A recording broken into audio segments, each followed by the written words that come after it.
Ya, saya katakan maksimal 20 SKS per semester. Ya. Nah, untuk 2 semester ini memang Anda harus ikut yang ini saja. Ya. Mulai semester yang ketiga ini, nah, apabila IPK Anda itu minimal 3,00 IPK-nya, IPK semester 1 dan 2 diakumulasi, itu minimalnya 3, Anda berhak mengambil maksimal 24 SKS. Jadi kalau Anda misalnya semester ketiga ini IPK-nya 3, maka yang diambil adalah 18 ini plus lagi yang 6 SKS dari semester yang lain. Harapannya jangan semester yang nomor 5 ya, mungkin keempat. Jadi Anda bisa menabung mata kuliah, bukan menabung ya, mengambil mata kuliah tambahan gitu, untuk mempercepat studi Anda. Misalnya, mengambil metodologi penelitian. Ya, baru 20 kan? Masih ada 4 lagi. 4 bisa ngambil lagi satu misalnya pemrograman jaringan misalnya. Totalnya ada 23. Itu hak Anda, boleh mengambil seperti itu. Ya. Tapi itu minimal dikerjakan di semester ke-3. Ya. Ini untuk yang angkatan tahun 2020. Saya hitung maka beban minimalnya 145 SKS untuk yang angkatan tahun 2021. Untuk yang angkatan tahun 2020 yang revisi itu kurang lebih sama, ya, 144 SKS itu minimalnya. Jadi angkatan 2020 dan angkatan 2021 itu akan menggunakan kurikulum yang kurang lebih itu sama, hanya beda 1 SKS saja, ya, sama. Tidak dirugikan baik angkatan yang 2020 karena revisi kurikulum ini, justru mereka bisa mendapatkan mata kuliah yang lebih sedikit 1 SKS ya. Tapi ini masih minimal untuk lulus sebagai program sarjana. Baik, ini perubahannya saya tagline ini ya, tidak saya berikan penjelasan sudah jelas sekali. Jadi ini perubahan untuk MKU, mata kuliah universitas ya. Ada yang sama ya, seperti Pancasila ya sama gitu ya. Ada lagi mata kuliah coding dan big data. Itu untuk angkatan 2020 nama mata kuliah ini. Untuk angkatan 2021 ke atas itu berubah menjadi data raya dan pemrograman. Perubahan ya. Kemudian ada lagi mata kuliah MKU yang dulu, ilmu sosial budaya dasar. Itu enggak ada yang baru. Dihapus ini ya. Sama dengan filsafat ilmu juga enggak ada. Ya, tapi muncul yang baru, ada wawasan pendidikan, sama ada logika dan penalaran ilmiah dan sebagainya ya. Oke, itu ada. Ini berikut ini menampilkan adanya perbandingan ya, perbandingan struktur mata kuliah antara angkatan 2020 dengan angkatan 2021 ya. Jadi dibacanya seperti ini. Jadi misalnya ini di angkatan tahun 2020 pendidikan agama itu diambil di semester 1. Namun untuk perubahan kurikulum di tahun 2021, pendidikan agama itu harus hanya ada, ini karena MKU ya dari universitas, itu hanya dibuka oleh UNJ itu di semester kedua. Jadi agama ini pindah ke semester 2. Baca demikian ya. Kalau di angkatan 2020 ini pendidikan agama itu ada di semester 1. Tapi UNJ ada perubahan MKU bahwa agama itu hanya dapat dibuka di semester genap. Oke, ya. Yang lainnya sama. Nah, seperti juga ini di angkatan 2021 ada mata kuliah baru yang dipindah ya, yaitu misalnya ada 1, 2, 3, 4. Layanan sistem dan TI itu untuk angkatan 2020 itu dibuka di semester ketiga. Tapi untuk angkatan 2021 dibuka di semester pertama. Kemudian juga ada yang ini dibuka di semester ke-8, tapi di revisi yang baru ini dibuka di semester pertama. Ada juga yang dihilangkan, di take down ya. perubahan yang dari sini selain untuk yang MKU ya, untuk yang mata kuliah dari prodi, itu perubahannya itu kalau dibaca secara umum bahwa mata kuliah yang diambil di semester lanjutan, untuk yang tinggi-tinggi yang atas itu diturunkan sehingga dapat diambil di semester awal. Itu perubahan yang penting ya, yang dibaca kebetulan ya. Mata kuliah yang dulunya ada di semester 3, semester 2 gitu ya, itu dipindah menjadi dapat diambil di semester yang lebih awal. Apa tujuannya? Tujuannya agar skema MBKM-nya itu dapat dijalankan. Di MBKM itu idealnya, ini idealnya ya, itu diambil dimulai semester ke 6, 7, 8. Itu idealnya. Anda kan 4 tahun ya, 4 tahun itu harus 8 semester. Jadi kalau di semester ke-7 dan 8 itu Anda bisa magang di industri misalnya ya, maka sekaligus skripsinya itu diambil di industri.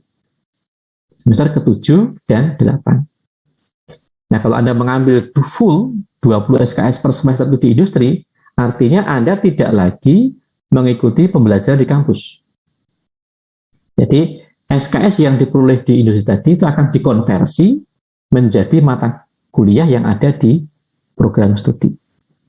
Nah, agar dapat mahasiswa mengambil pilihan itu, bagi pilihan ya, bukan wajib ya, pilihan itu, maka sebelum mahasiswa itu terjun ke industri, maka sebaiknya mata kuliah yang wajib dikuasai mahasiswa itu harus sudah diberikan lebih dulu.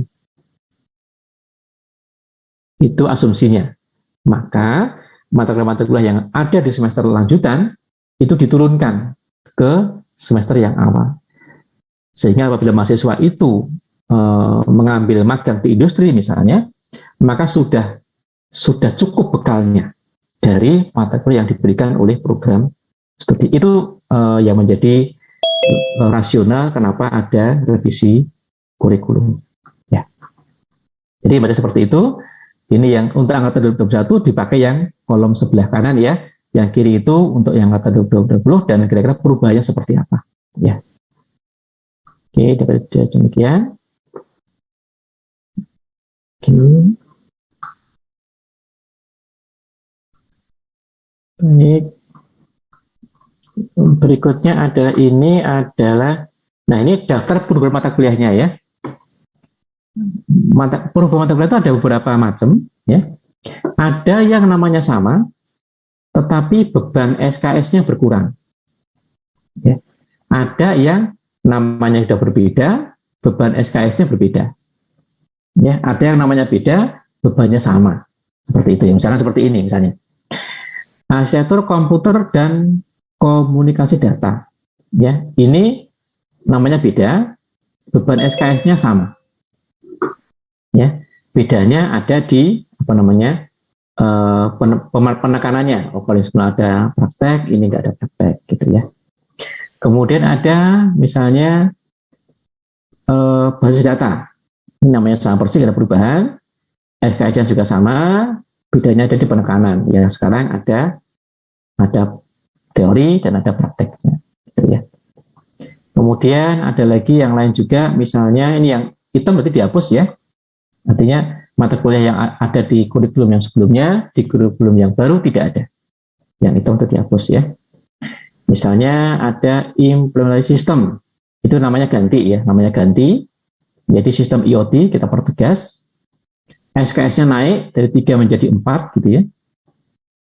Dan penekanannya menjadi berbeda. Ya, jadi semula itu adalah hanya di teori tatap muka, sekarang itu menjadi mata kuliah yang banyak di praktek atau praktikum. Itu perubahannya ya. Demikian. Kemudian ada lagi mata kuliah baru yang dimunculkan di semester di kurikulum yang baru. Ada yang 2 ini dari kampus ya, dari UNJ, yang 3 ini yang ketiga dari program studi. Kemudian MBKM. Nah, MBKM di program studi itu kita memberikan pilihan, yaitu tadi yang saya bilang pertama adalah ini dapat diambil atau tidak.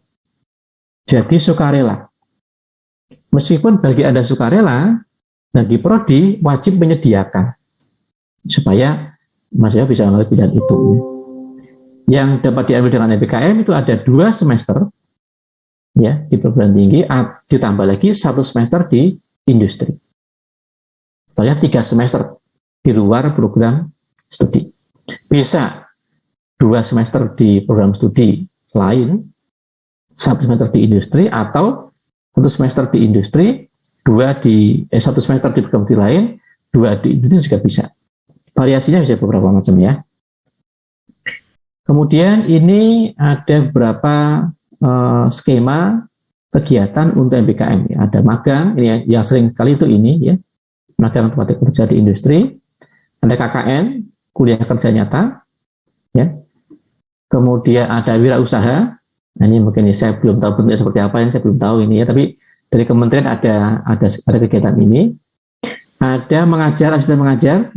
Ini saya juga belum tahu bagaimana bentuknya ini. Kemudian ada penelitian atau riset. Ini biasanya dengan dosen yang bersangkutan. Ada proyek independen. Ini bisa oleh mahasiswa, kelompok begitu, atau mengerjakan proyek dari industri.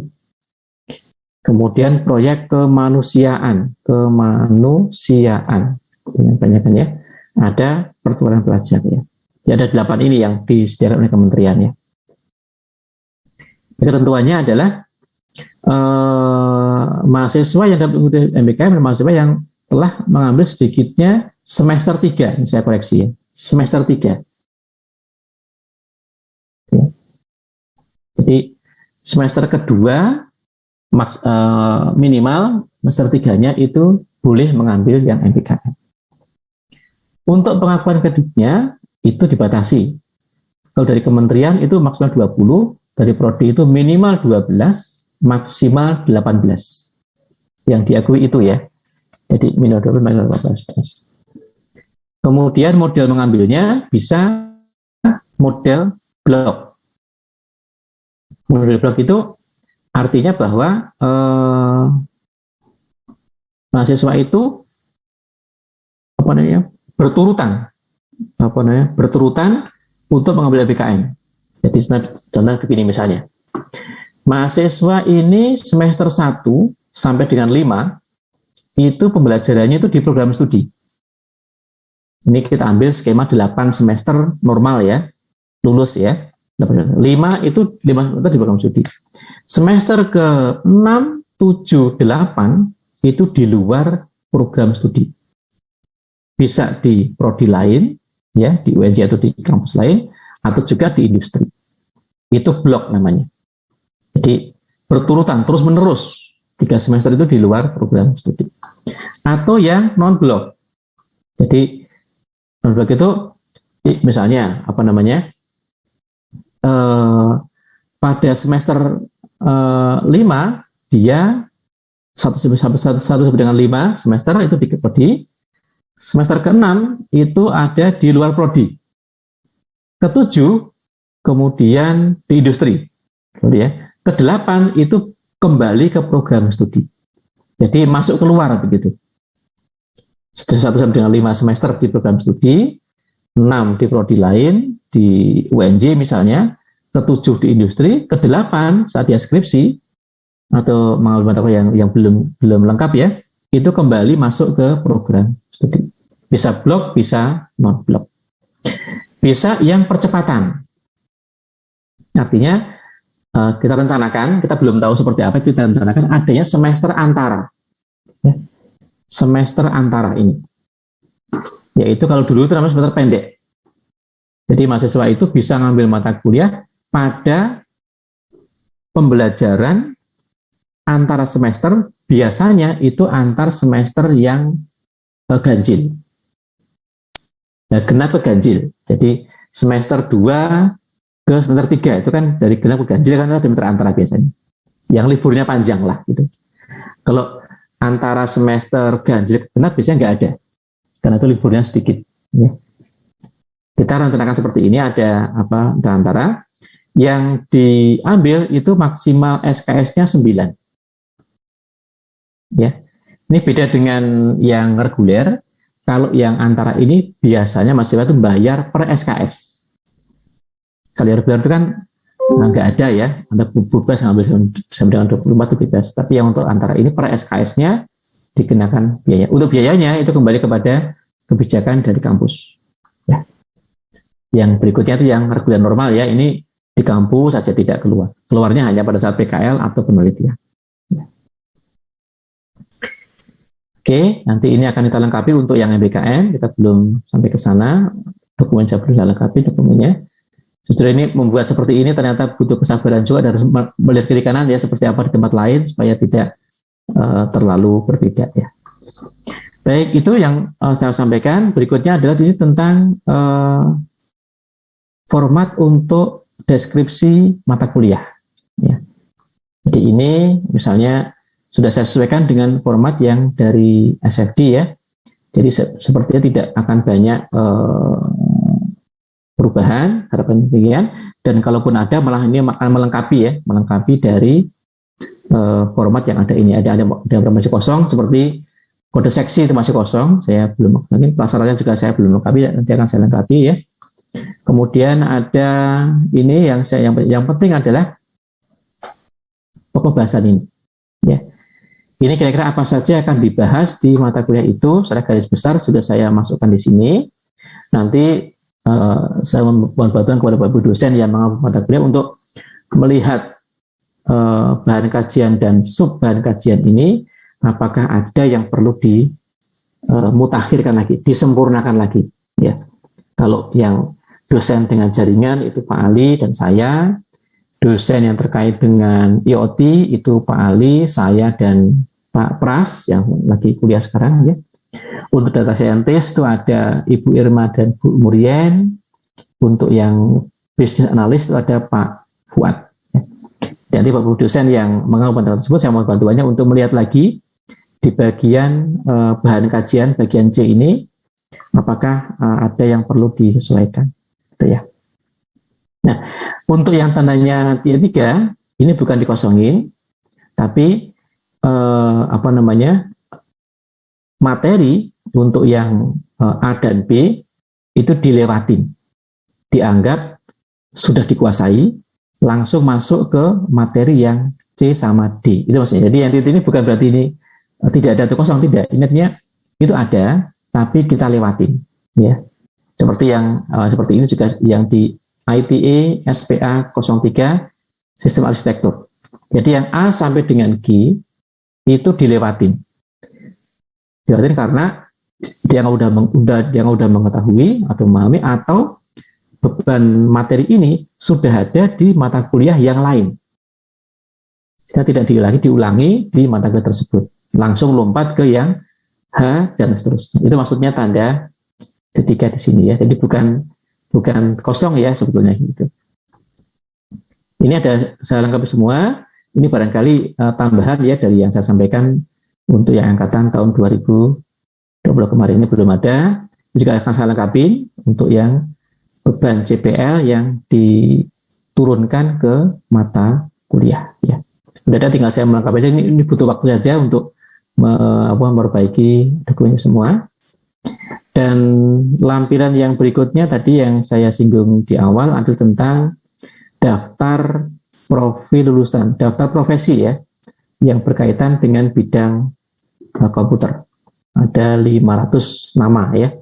Ini bisa Anda gunakan untuk referensi mencari lowongan pekerjaan nantinya ya. Kalau juga boleh ya. Mungkin barangkali nama-nama ini sudah mulai muncul di lowongan yang terkait dengan bidang komputer di Indonesia. Baik, saya kira itu untuk yang saya sampaikan pada pagi hari ini. Sekali lagi ini diskusi, dan file ini sudah saya bagikan kepada Anda di chatnya Zoom. Bagi yang belum dapat, silahkan bisa menghubungi temannya yang sudah ada, atau ada yang berbaik hati untuk men-share lagi di chatnya Zoom ini, sehingga yang hadirnya belakangan bisa mengunduh filenya. Dan file ini memang berkembang terus, jadi nanti akan saya lengkapi dan akan saya share kembali kepada Anda semuanya. Oke, itu yang saya sampaikan untuk memperjelas mengenai kurikulum program studi Anda mahasiswa baru, kalau tanya orang tuanya misalnya ya, nak ini kamu Mas di prodi kamu itu ngapain aja sih yang mempelajari? Nah ini yang pelajari seperti ini. Mau jadi apa nanti kalau lulus? Nah seperti ini yang kita kembangkan di program studi kita. Kita juga bisa jelas prodi kita tuh ngapain ya, yang dikerjakan apa ya. Nah itu yang semuanya dituangkan dalam dokumen kurikulum ini. Semoga memperjelas kepada Anda semuanya.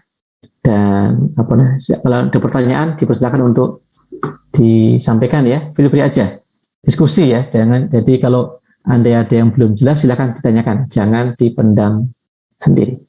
Saya kira itu yang saya sampaikan, semoga bermanfaat. Selamat siang, Assalamualaikum warahmatullahi wabarakatuh. Monggo kepada Mbak Firda ya untuk memandu diskusinya. Terima kasih. Terima kasih Bapak atas pemaparan materinya. Mungkin dari teman-teman STI ada yang ingin bertanya atau mengetahui lebih jelas tentang kurikulum Prodi STI? Oh itu dari Peter, boleh di-unmute? Ya, selamat izin bertanya untuk Pak Lipo. Ya, silakan. Nama saya Peter Chan dari kelas B. Saya ingin bertanya terkait yang MPKM magang. Dari informasi yang saya baca, MPKM magang ini senilai 20 SKS dan dapat dilaksanakan 1-3 semester. Nah, apakah dapat di magang ini, apakah memang maksimalnya 2 semester saja, atau memang bisa 3 semesternya diambil untuk magang semuanya? Dan penilaian akhirnya ini apakah berupa IP seperti semester sebelumnya atau seperti apa penilaiannya? Segitu saja, terima kasih Pak. Baik. Ini langsung saya jawab ya Mbak Firda ya? Ya langsung. Nggak lupa ya, baik. Ini saya terima kembali kurikulum yang untuk MBKM ya. MBKM itu ini. Oke, baik. Jadi MBKM itu Anda bisa memiliki hak itu betul 3 semester. 3 semester, masing-masing semester itu maksimal 20 SKS. Itu aturan yang ada di kementerian. Nah, kalau di program studi kita itu hak 3 semester itu dapat diambil itu sedikitnya di semester ketiga. Di nomor 1 ya. Nomor 2, pengakuannya nggak maksimal 20. Kita maksimalnya di 18 SKS. Mengambilnya bisa yang blok, bisa yang non-blok. Seperti begini tadi, saya sampaikan di bawah tadi ya.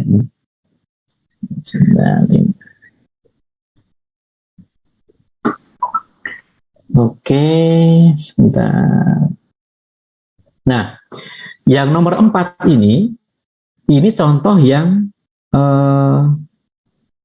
contoh yang blok. Jadi 6 semester di kampus, gitu ya. Di kampus nih sudah 6 semester. Kemudian 2 semester lainnya di luar prodi. Jadi yang di luar prodi itu berturutan gitu, tidak putus. Itu blok. Ya. Kalau yang non blok itu keluar masuk. Jadi saya berikan contoh misalnya sebentar ini ya mungkin ya nomor 6 kali ya, nomor 6 ya, nomor 6. Saya ambil dari sini misalnya.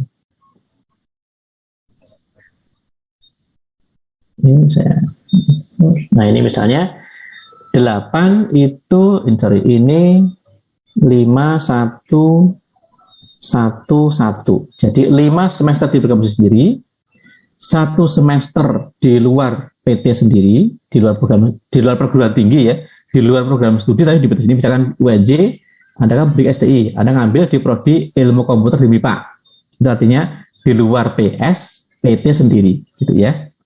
Kemudian 1 semester di industri misalnya, gitu ya. Nah, yang 1 semester akhir, 1 semester itu di PS sendiri. Jadi yang 2 semester ini itu ada di program studi, di luar program studi, kemudian Anda bayar lagi. Itu yang model non-blok. Jadi bisa kalau ini berturutan ini berturutan ini. Jadi 6 semester di program sendiri, 2 di luar prodi berturutan. Lulus ini. Nah, yang nomor 6 ini 1 semester ada di prodi lain di UNJ, 1 semester di industri di luar UNJ ya, dan setelah itu balik lagi ke kampus lagi untuk belajar, untuk kuliah. Itu boleh yang 4 ini atau yang 6. Ini namanya blok, yang 6 itu yang non blok. Itu Mas Peter jawabannya. Berarti untuk industri sendiri memang maksimal hanya 1 semester ya Pak? Boleh 2 semester Mas. Boleh Maksimal boleh semester. Jadi 3 semester itu bisa 1 semester di prodi sendiri. Satu semester. Satu dengan aja ya. Takutnya saya salah ya. Jadi 3 SKS itu variasinya ya. Variasinya bisa. Oke, sebentar. Ini saya berikan di garis yang sama aja ya. Biar kamu lihat. Nah, SKS itu 3 SKS di luar program studi, di luar prodi STI. Itu bisa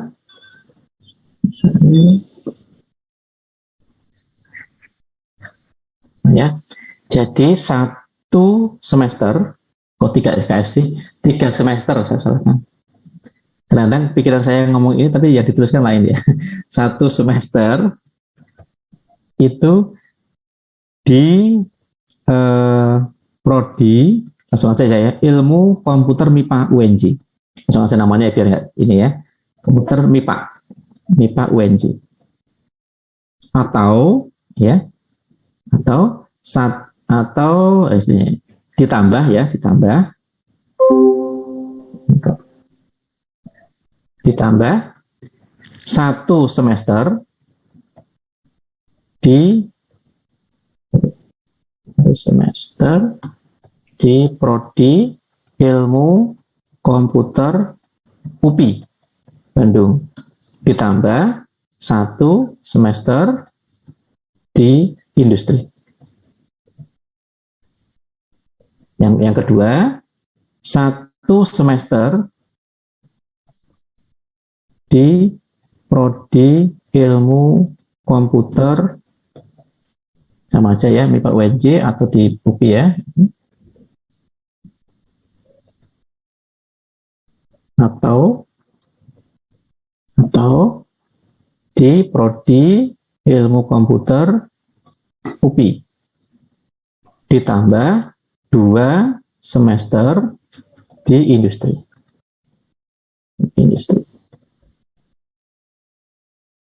Gitu Pak Mas Peter. Oke Pak, terima kasih Pak, sudah cukup jelas. Ya, terima kasih. Terima kasih Pak Lipur. Ini ada pertanyaan lagi Pak dari Dino Priano. Maaf Pak, izin bertanya, tadi disampaikan terdapat matkul mobile programming. Lalu itu mempelajari pemrograman cross platform, hybrid, atau native programming ya Pak? Oke. Saya belum bisa jawab ini. Mungkin kira-kira mobile programming itu mempelajari untuk pemrograman yang akan diterapkan di piranti bergerak ya. Jadi kalau cross platform iya pasti, karena kan bisa di berbagai macam perangkat ya. Kalau hybrid sama native programming saya belum bisa jawab itu. Jadi mungkin yang di sini yang lain bisa membantu. Ada Bu Murian, ada Bu Irma, ada Pak Fuad, Pak Ali yang tahu hanya untuk yang cross platform ini, untuk yang mobile programming. Tadi sudah saya sampaikan di di daftar mata kuliah ya. Sebentar ya, saya dengan ada nggak sih mobile programming ya. Mobile, saya nggak hafal semua yang di sini ya. Programming. Ada kok programming. Oke. Ada? Ya, nggak ada. Sebentar, mungkin namanya bergerak kali ya, pemrograman bergerak ya kalau nggak salah namanya. Nggak ada. Wiranto, pangkatnya.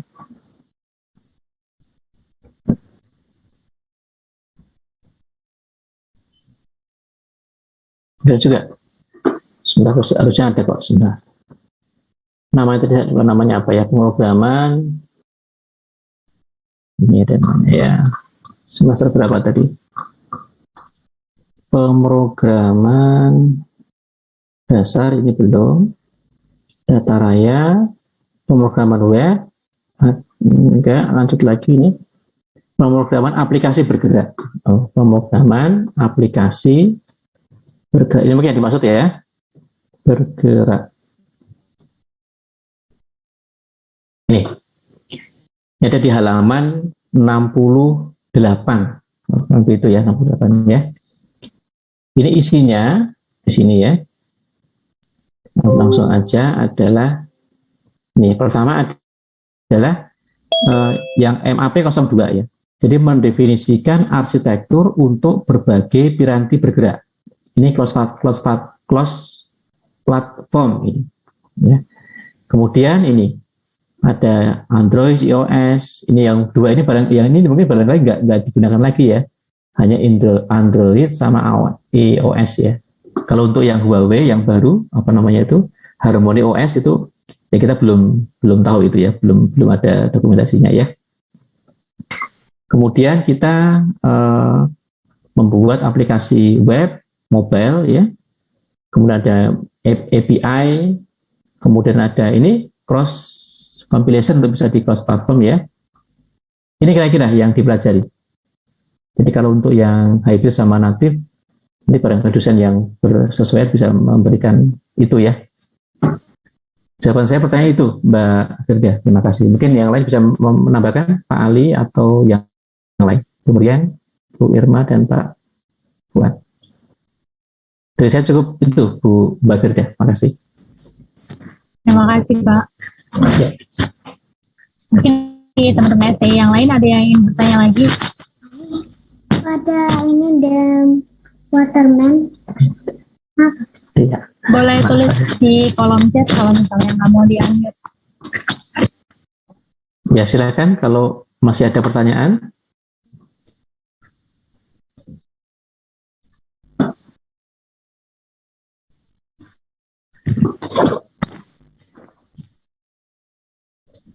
Mungkin kayaknya teman-teman STI udah pada jelas udah ngerti ya. Ada gambar, iya. Kalau udah nah, tujuannya supaya lebih paham lagi mengenai kurikulum STI dan dokumennya bisa dipelajari, dibaca lagi ya. Tadi saya taruh beberapa keterangan ya. Yang keterangan itu belum muncul di dalam file yang saya share tadi ya. Terus berkembang, kurikulum ini kita akan sempurnakan untuk melengkapi berbagai luarnya. Ya. Baik, terima kasih sekali lagi kepada Pak Lipur yang sudah menyampaikan materi kurikulum Prodi STI 2021. Sebelumnya teman-teman dan Bapak Ibu dosen diharapkan untuk on-cam untuk dokumentasi kita kegiatan pagi ini. Ya.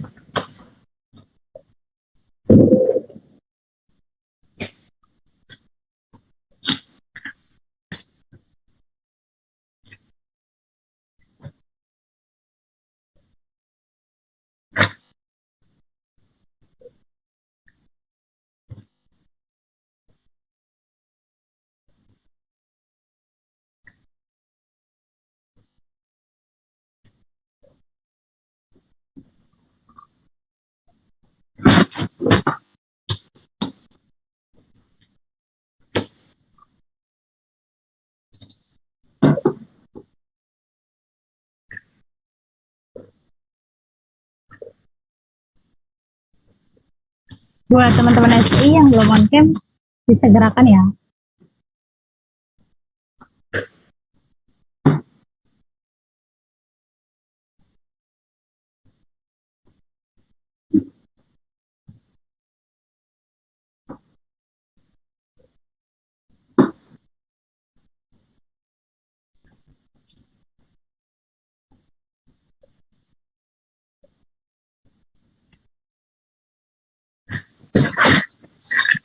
Kayaknya udah banyak juga nih Pak yang Udah.